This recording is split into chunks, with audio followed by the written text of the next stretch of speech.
Hello! Welcome back to our channel. I am Romel Bantukan. And I am Shadi Ibrahim. Okay, today we will be having a short discussion about the skeletal system. And today, we have invited one professor from Ateneo de Sumbong University under the Department of Science. Okay, so without further ado, help me welcome our very own Miss Jonah Dumagpi. Thank you for having me here. It's such an honor to be part of this discussion. Yes, today I will be sharing my knowledge about my field of expertise. But for that, allow me first to introduce myself. I am Jonah Dumagpi. I graduated from Ateneo de Sumbong University. I am currently a professor and head of science department. So without further ado, I will now discuss to you about the meaning, parts, and functions of skeletal system. Let us now define the meaning of skeletal system. There are three parts of bones. At birth, each long bone is made of three individual bones separated by hyaline cartilage. Each end bone is called an epiphysis. Epi means on, physis means to grow. While the middle bone is called a diaphysis. Dia means passing through, and physis means to grow. The epiphysis and diaphysis grow towards one another and eventually fuse into one bone. The region of growth and eventual fusion in between the epiphysis and diaphysis is called the metaphysis. Meta means after. There are three parts of epiphysis. The first one is the articular cartilage.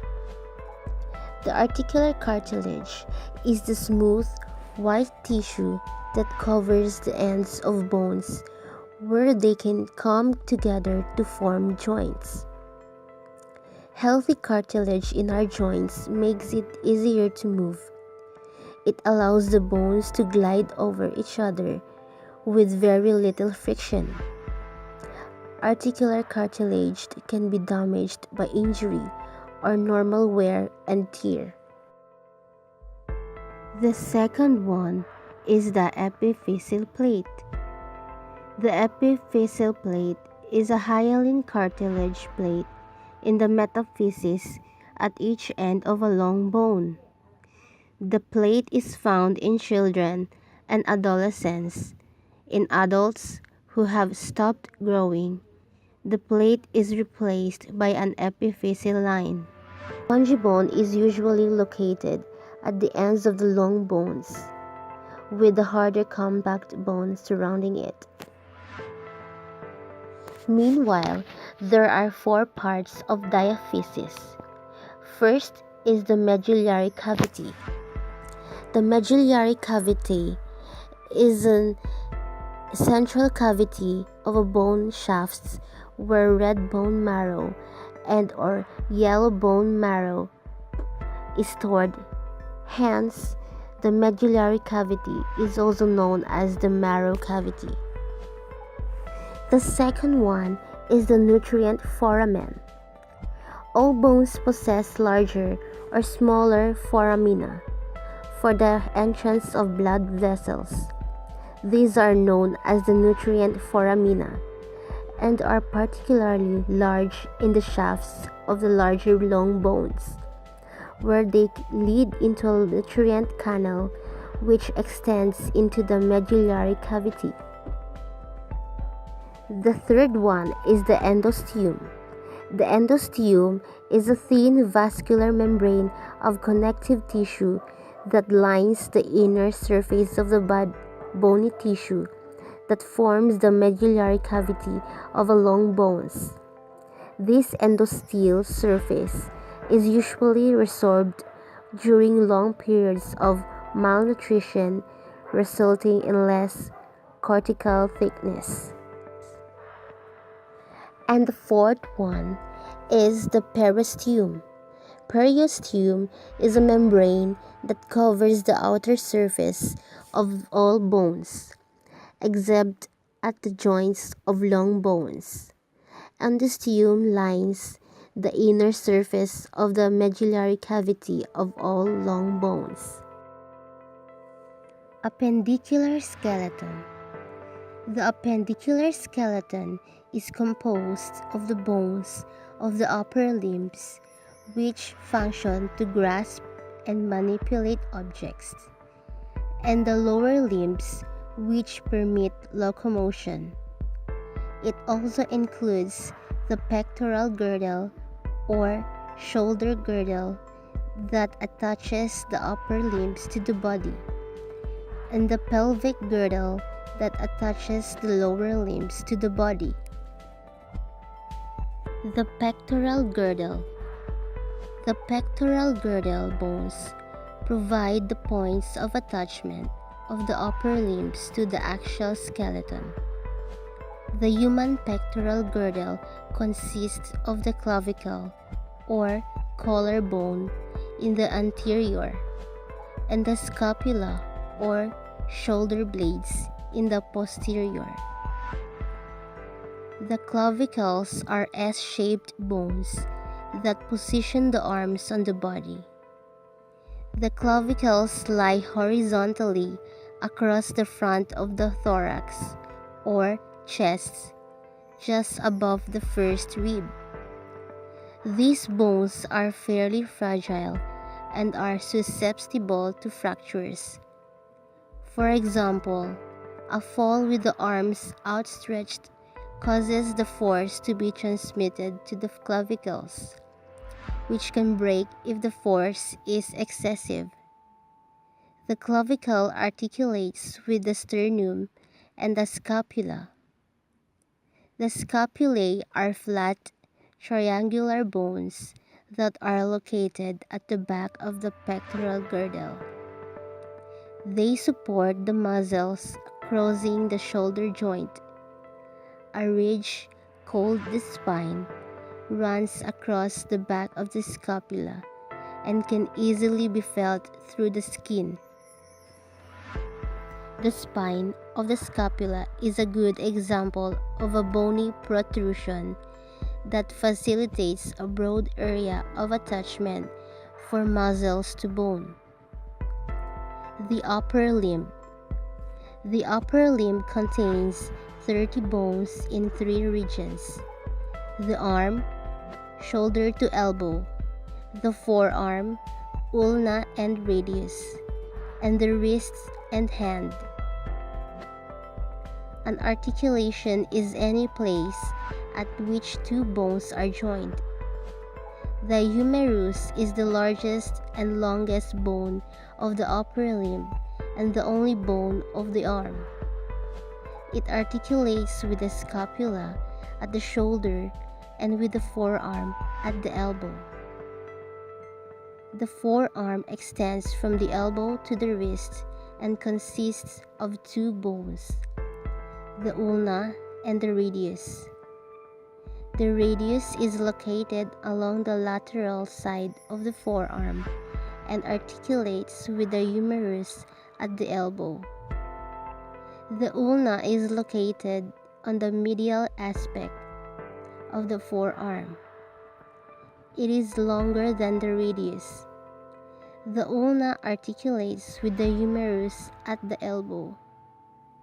The radius and ulna also articulate with the carpal bones and with each other, which in vertebrates enables a variable degree of rotation of the carpus with respect to the long axis of the limb. The hand includes the 8 bones of the carpus, the 5 bones of the metacarpus, and the 14 bones of the phalange. Each digit consists of 3 phalanges, except for the thumb when present, which has only 2. The pelvic girdle. The pelvic girdle attaches to the lower limbs of the axial skeleton because it is responsible for bearing the weight of the body and for locomotion. The pelvic girdle is securely attached to the axial skeleton by strong ligaments. It also has deep sockets with robust ligaments to securely attach the femur to the body. The pelvic girdle is further strengthened by two large hip bones. In adults, the hip bones or coxal bones are formed by the fusion of three pairs of bones: the ilium, ischium, and pubis. The pelvis joins together in the anterior of the body at a joint called the pubic symphysis and with the bones of sacrum at the posterior of the body. The female pelvis is slightly different from the male pelvis. Over generations of evolution, females with a wider pubic angle and larger diameter pelvic canal reproduced more successfully. Therefore, their offspring also had pelvic anatomy that enabled successful childbirth. The lower limb. The lower limb consists of the thigh, the leg, and the foot. The bones of the lower limb are the femur, patella, tibia, and fibula, tarsals and metatarsals, and phalanges. The bones of the lower limbs are thicker and stronger than the bones of the upper limbs because of the need to support the entire weight of the body and the resulting forces from locomotion. In addition to evolutionary fitness, the bones of an individual will respond to forces exerted upon them. The femur or thigh bone is the longest, heaviest, and strongest bone in the body. The femur and pelvis form the hip joint at the proximal end. At the distal end, the femur, tibia, and patella form the knee joint. The patella or kneecap is a triangular bone that lies anterior to the knee joint. The patella is embedded in the tendon of the femoral extensors. It improves knee extension by reducing friction. The tibia or shin bone is a large bone of the leg that is located directly below the knee. The tibia articulates with the femur at its proximal end, with the fibula and the tarsal bones at its distal end. It is the second largest bone in the human body and is responsible for transmitting the weight of the body from the femur to the foot. The fibula or calf bone parallels and articulates with the tibia.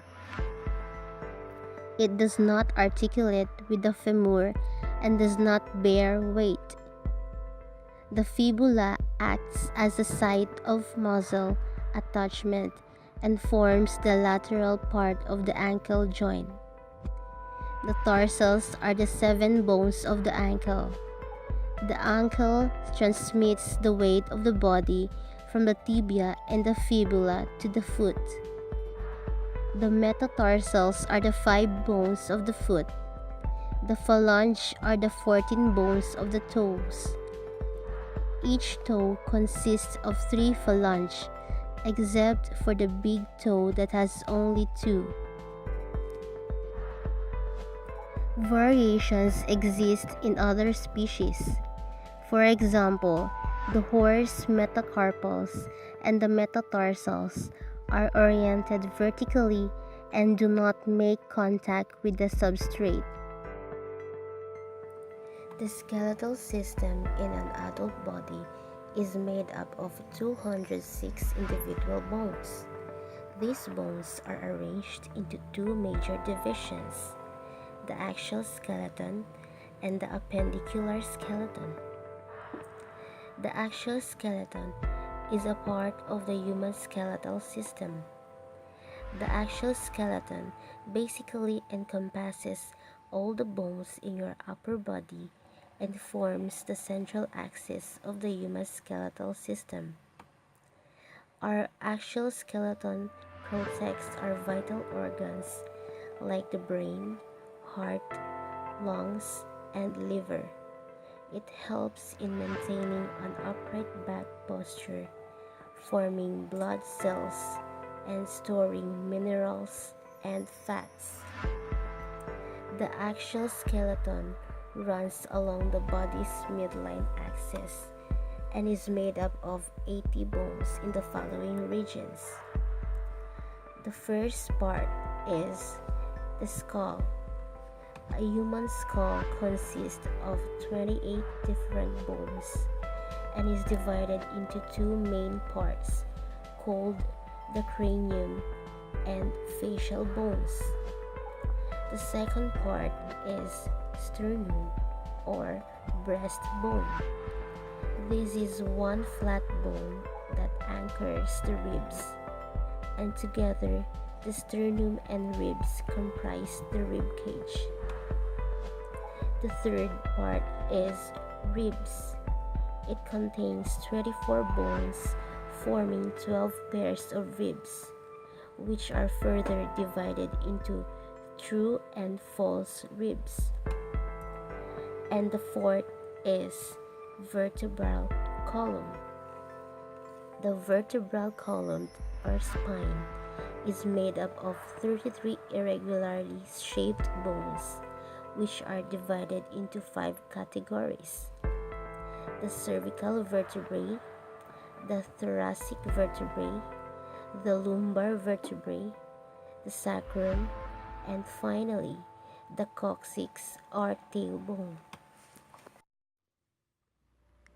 There are 6 primary functions of the skeletal system. First is support. It provides structural support for the entire body. Second is protection. Surrounds soft tissue. Example is ribs and sternum protect the heart and lungs. Skull protects the brain. Third, movement. Skeletal muscle is attached to bone, so it pulls on the bone when it contracts. Fourth, mineral homeostasis. Stores calcium and phosphorus. Minerals are released into the blood when needed. Fifth is blood cell production. Red bone marrow produces red blood cells, white blood cells, and other blood elements. And sixth is storage. Storage of minerals and lipids. Yellow marrow stores fat, which found in the long bones. Types of bones. There are 5 types of bones in the human skeletal system, and these are long, short, flat, irregular, and sesamoid. Long bone.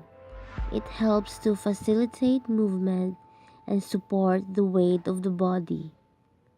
Long bones are characterized by a long tubular shaft and an articular surface at each end of the bone where ligaments and tendons attach.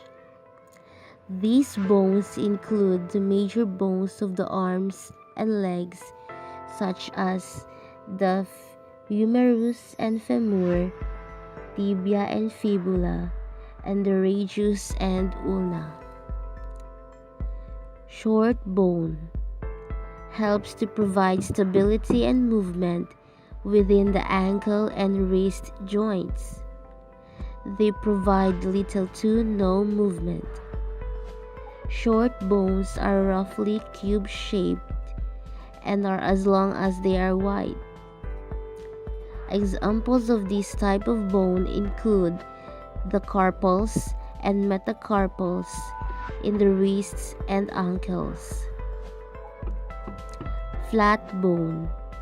The primary purpose of this type of bone is to protect internal organs such as the brain, heart, and lungs. It also provides a large surface area for muscles to attach to. Examples of this type of bone include the cranium or skull, the thoracic cage or sternum and ribs, and the ilium or pelvis. Irregular bone. These types of bones vary in size and structure, with the shape usually being very complex. Irregular bones serve different functions depending on location. For example, vertebrae protect the spinal cord and together make up the spinal column. Another example would be the hyoid bone, which helps to maintain tracheal and pharyngeal support. Sesamoid bone. The function of this bone is to protect tendons and diminish friction and wear on joint surfaces.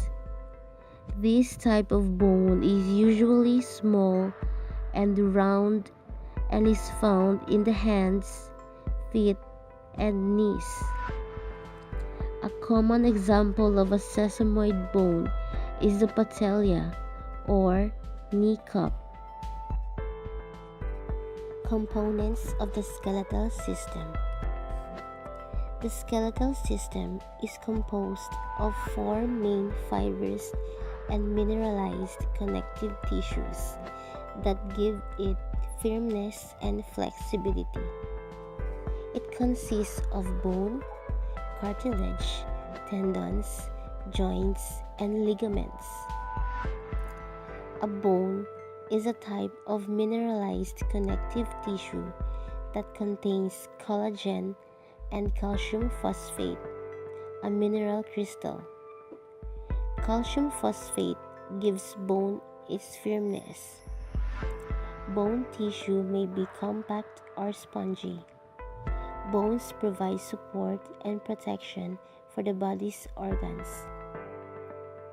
The cartilage is a form of fibrous connective tissue that is composed of closely packed collagenous fibers in a rubbery, gelatinous substance called chondrin. Cartilage provides flexible support for certain structures in adult humans, including the nose, trachea, and ears. Tendon is a fibrous band of connective tissue that is bonded to bone and connects bone to bone. Ligament is a fibrous band of connective tissue that joins bones and other connective tissues together at joints. A joint is a site where two or more bones or other skeletal components are joined together.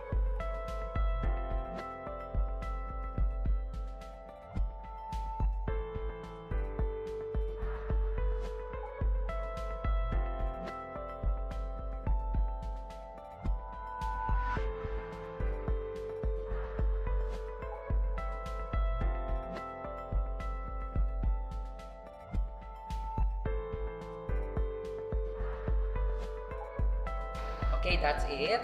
Thank you so much, Miss Jonah, for sharing your knowledge to us as well. Because even though we are the vloggers, but we have learned so much from your share. Okay, and also I think the viewers are learned a lot from what you have discussed a while back. So thank you so much again. We really And- appreciate it. I'm very thankful as well. So that's it for our dear viewers. See you next time. Bye. Bye.